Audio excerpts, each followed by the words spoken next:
Canada has a new Prime Minister, Mark Carney. He wants a relationship with New Delhi which is substantially better. How soon can that happen, and is he essentially a caretaker until the elections take place in Canada? Some suggest that that could be just a matter of weeks from now. Please welcome our final candidate, Mark Carney. In a decisive political shift, Mark Carney, former governor of the Bank of Canada, has clinched victory as the Liberal Party's new leader, succeeding Justin Trudeau as Canada's Prime Minister. While Carney's economic background offers hope for Canada's domestic recovery, the global spotlight is now on his approach to foreign policy, particularly relations with India. Under Trudeau, tensions with India spiked after the baseless accusation that India was involved in the killing of Khalistani terrorist Hardeep Singh Nijjar. They sparked a diplomatic feud, leading to the expulsion of Canadian diplomats from India and New Delhi, recalling its own in a dramatic downturn in trade relations. Canada's growing Khalistani extremist movement, supported by local diaspora, has been a thorn in the sides of relations.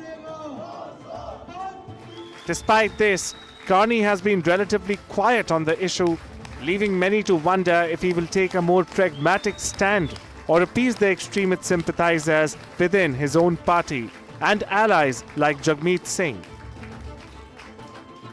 India, Canada's largest source of foreign students, remains concerns about tightening visa restrictions and shifting immigration policies. Thousands of Indian students' futures hang in the balance as Ottawa adjusts its immigration system, leaving questions unanswered about Carney's approach. However, Carney's expertise in economics could very well pave the way for rebuilding stalled trade negotiations with India. Both nations are eyeing a cooperative future, with Carney's leadership offering a potential avenue for smoother trade and investment exchanges. As Mike Carney navigates these challenging waters, the world is watching closely. Can he balance domestic pressures while repairing relations with New Delhi?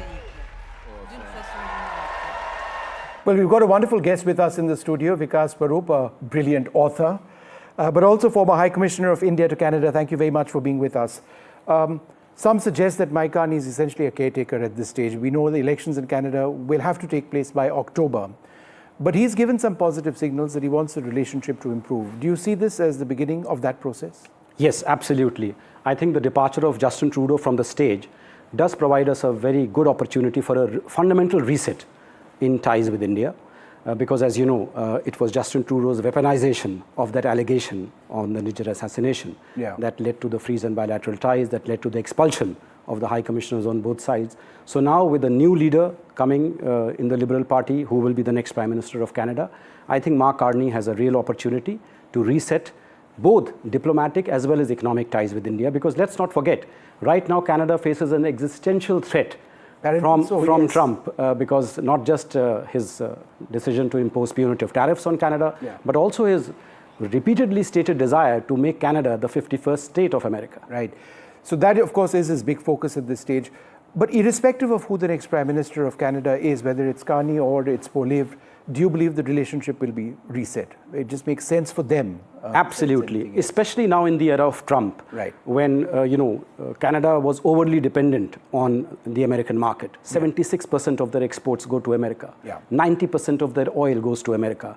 And now with Trump forcing Canada to reevaluate its entire economic partnership with the United States, and the USMCA almost dead, I think Canada has to diversify.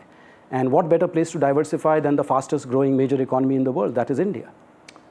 The Sikh threat in Canada, as a former High Commissioner of India to Ottawa, you would know this.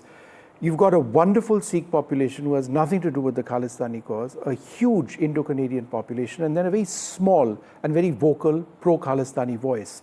Does it really suit the interests of either the Liberals or Conservatives in Canada to pander to this community?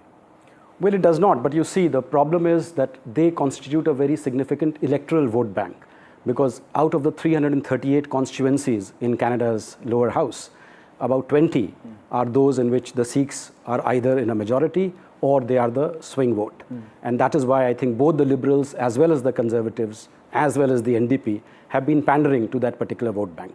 But at the end of the day, as you rightly said, I think the vast majority of the Sikh population in Canada wants good relationship with India, for the simple reason that all of them have family ties with India, they have business ties with India, they have property ties with India. So a mutually beneficial relationship between India and Canada helps them. But it's this tiny minority and very vocal minority of Sikh Khalistani separatists. They are the ones who want this confrontational politics with India. You know, for decades, we've had this problem of Khalistani extremism, and it's almost as if the Canadian government has looked the other way. The outcome of, for example, the Kanishka legal case was very disappointing for so many people in India as well. You've been a former High Commissioner. How is this something which Canadians and whichever party has been in power has almost looked away from, never directly addressed? Because, as I said, because of the vote bank politics that I think Trudeau in particular was an expert at. I think now with Mark Carney coming in, he, for one, I do not think will have that kind of a personal engagement with the Sikh community that Trudeau had. And that is why I think he may be able to look at the India relationship not through the lens of vote bank politics, but from a pragmatic point of view, you know, from a diplomatic and an economic point of view. How important is it for us to get our High Commissioner back in Ottawa? And that's something the Canadians obviously have to agree to. And for them to have full diplomatic representation. It's just unthinkable that two democracies wouldn't have, you know, a basic diplomatic relationship. Vishnu, do you know which are the two countries where we do not have high commissioners? No, tell me, this is one. And one is Canada, the other is Pakistan. Right. So this itself tells you that how can we have a relationship with Canada that mirrors our relationship with Pakistan? Yeah. So my sense is that is the lowest hanging fruit. Right. And one of the first decisions that Mark Carney can take is to allow for this diplomatic reset with India, which means allowing the two high commissioners to return to the respective capitals. It may be a symbolic move, but I think it will be the first step in a de-escalation strategy. And then the second thing he should do, of course, is to kickstart the Canada-India Economic Partnership Agreement, which was suspended by Trudeau once again. I'll end this discussion with how you referred to the existential threat that Canada faces right now. It is almost bizarre that you've got Donald Trump calling the Canadian Prime Minister the Governor of Canada, asking for Canada in addition to Greenland, etc., etc. How is this playing out in Canada, and what does it say about one of the closest relationships in the world? So what is happening in Canada right now is that there is a massive backlash against America. Canadians are boycotting American goods. Canadians are foregoing their vacation in America because, Canada has 6 months of snow, and we call them snowbirds. Most of these Canadians, the rich Canadians, they used to migrate to places like Florida. They are all foregoing their vacations. And in fact, the American national anthem is being booed at sporting events where America and Canada are facing off against each other. So what this has resulted in is it has united Canadians like never before. And in fact, it has also played an important role in the next election that is coming up, because Pierre Poilievre, who was almost a sure shot to be the next Canadian Prime Minister, is now no longer a sure shot for the simple reason that because Trump and he are seen to be more ideologically aligned, Canadian voters may once again may prefer the Liberal Party. Ambassador, thank you very much for joining us. A little while earlier on, I spoke to one of the most well-known, a front-runner in terms of the Indian presence in Canada. Ujjwal Dosanjh has been a former Minister of Health of Canada. Here's what he told me. Mr. Dosanjh, thank you very much for speaking to us. Canada has a new Prime Minister. The relationship between India and Canada has been fraught now for some period of time. Do you expect some changes now? Well, I would expect some changes, but, the first order of business in this country is going to be the next election. And it can happen any time within the next couple of months, up to October. And my sense is that it would be within the next few weeks. Until then, I don't think anybody's going to pay any attention to the relationship with India. We have our hands full with Mr. Trump and his tariffs. And I think that's going to keep everybody busy. But I do expect that after the new Prime Minister settles in, after the election, that new Prime Minister, whoever it might be, would have to revisit the relationship with India. My sense is that both India and Canada kind of need to cool down a bit, and as they say in politics, carve this Niger thing out, as you've done with the U.S. your relationship with the U.S. continues despite the difficulties around the chap that's under arrest in that country. I think the same can happen here, but I think we just have to figure out, let the trial, Niger trial proceed. That is proceeding. And I'm hoping that the relations improve. There are all sorts of concerns which have been raised on the Sikh community in Canada. On the one hand, you've got Indo-Canadians of the Sikh community who are wonderfully peaceful, who entirely are part of the multicultural setup, which is at the heart of Canada. And then you've got those who support extremist causes, for example, the entire Khalistani movement. Irrespective of which party or leader comes to power next, how do you believe, or do you believe that this is something that Canada needs to address? Well, my sense is that no matter who the prime minister is, whether it's a liberal prime minister, whether it's a conservative prime minister after the election, I believe that, the kind of wokeism, the kind of pandering to the minority communities that happened under Mr. Trudeau, I suspect that that would no longer continue. I think that, the pendulum is swinging back to trying to integrate people into society as they come into Canada. That's what the emphasis used to be until Mr. Trudeau came in and started saying, you can be who you are. And my answer always has been that if you want to be who you are, then you are where you are and you stay there. If you want to come to Canada, you need to change, you need to integrate. And I think that that's a message I understand in between, lines, Mr. Carney has been conveying, and Mr. Polyev, I believe, is of the same view. So whoever is the prime minister, I think things might take a turn for the better on that front. Is there a sense that some of the protests that we've seen in Canada, for example, protests directed at Indian diplomatic staff, protests, in temples, effigies of Indira Gandhi being burned, that sort of stuff has to go, it has to end?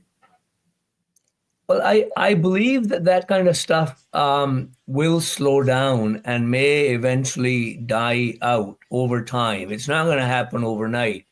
But my sense is that if the politicians, particularly the prime ministers, don't give any vent or oxygen to the identity politics that's run rampant under Mr. Trudeau, then I think things will calm down much more than they are now. I'm hoping that happens. I think a lot of people are hoping that. And Mr. Carney has given some indication that things have gone kind of a bit too far in the direction of identity politics. I've been watching what he says, and it seems to me that he and Pierre Poilievre might agree that identity politics has no place in a country like Canada, where you have, in fact, people from all over the world coming and living here. And if you engage in identity politics, then you'll have many Canadas rather than one Canada. I think that's beginning to dawn on many politicians in this country. And do you therefore believe that the diplomatic relationship, despite whatever problems still exist, that needs to be regularized? I believe that India and Canada both need to figure out how to get there, but we need more Canadian diplomats in Delhi so that visas can be processed for visitors and residents and the like. And similarly, I think India needs to bring the strength of its diplomats to wherever it is appropriate. And for that to happen, I think the new prime minister, perhaps, and Mr. Modi, may change tack and try and deal with this issue. You have the example of the United States of America in your relationship, and the same can be done in Canada. I know that tempers ran high some time ago. It takes time to kind of, calm down a bit. I believe that there has been now a breather on that front for some time. Hopefully things would improve. Do you believe it is a push from somebody like Prime Minister Modi that can actually, transform the direction of the relationship? I believe that that Mr. Modi can obviously change the direction of the relationship, and so can Prime Minister Carney or Prime Minister Polyev, whoever it happens to be after the election. And it seems to me, leaders kind of need to rise above that one event that has happened, which was very serious from Canada's point of view, and should be serious from India's point of view too. If India is accused of something serious as an assassination, I mean, that's a serious issue. But I think that issue essentially is going to be dealt with in the courts now. I mean, there are people charged with that crime, and that should resolve that issue in the end.